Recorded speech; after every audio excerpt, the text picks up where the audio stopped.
Yesterday afternoon, the NTSB released a preliminary reports regarding the crash involving the Black Hawk helicopter and American Airlines over the Potomac River in Washington, D.C. on January 29th. Now, when this crash happened, I did a video detailing my experience as an aircraft mechanic and what are the potential causes of aircraft crashes here in the United States. I said there was either weather and element, or mechanical error, or human error. The NTSB right now is releasing information about this being a potential mechanical error and a possible human error.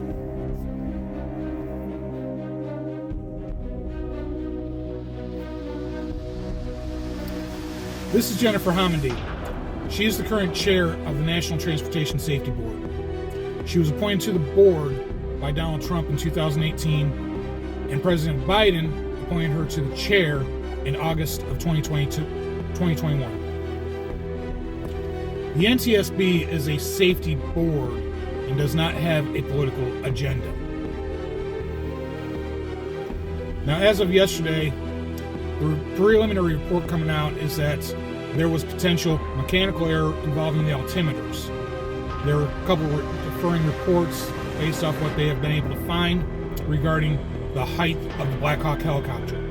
As I had stated here 2 weeks ago, that the max ceiling height of the helicopters in that area is 200 feet. The helicopter was approximately 300 feet to 400 feet off the ground. We had also mentioned that there was one air traffic controller that was controlling both the commercial traffic and the military traffic in the area at the time. I had also mentioned that there were only 3 people on board the Black Hawk helicopter, and it required 4 during that particular training mission. The black boxes recovered from the Black Hawk helicopter indicate that the control tower had sent a radio message to say, hold fast and go behind the American Airlines plane. It appears from the black box of the Black Hawk helicopter that they had not received that message, because at the time that the message was being transmitted, a pilot on the Black Hawk helicopter had keyed the mic as well, thus not allowing the message to come through.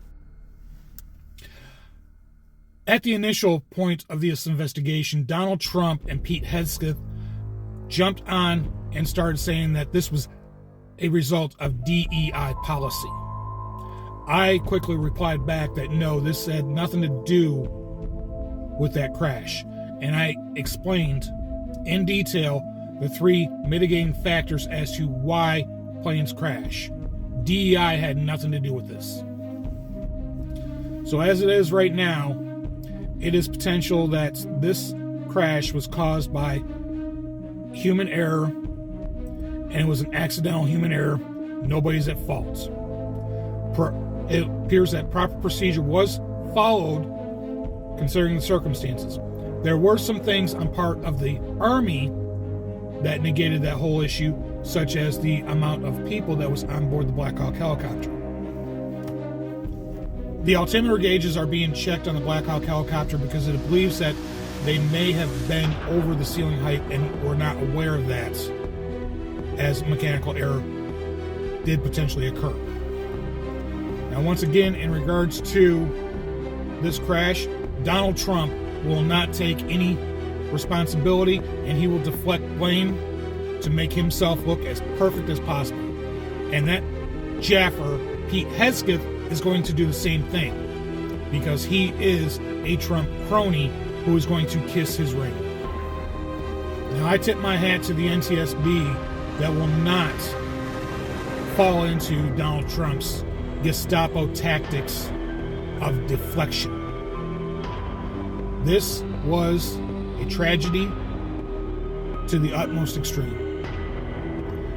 Policies, safety regulations, those are mitigating factors in crashes like this.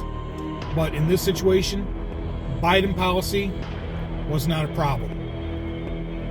Training policy for the Army may have been a problem, And if this comes back as a directive from Pete Hegseth to the Army, then this falls squarely on Pete Hegseth as Secretary of Defense.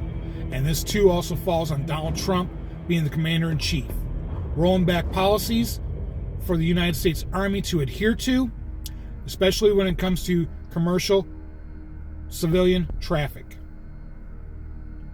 I hope we find out more about this.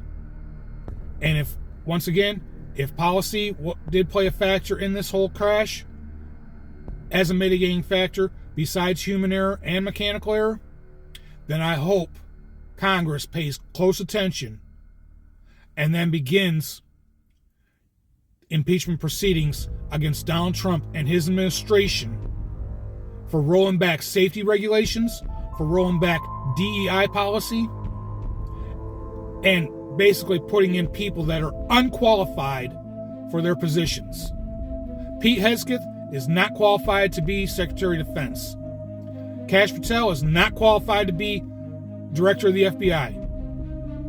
Robert F. Kennedy Jr. is not qualified to be Secretary of Health and Human Services. About the only qualified person in Donald Trump's administration was Stormy Daniels. Have a day.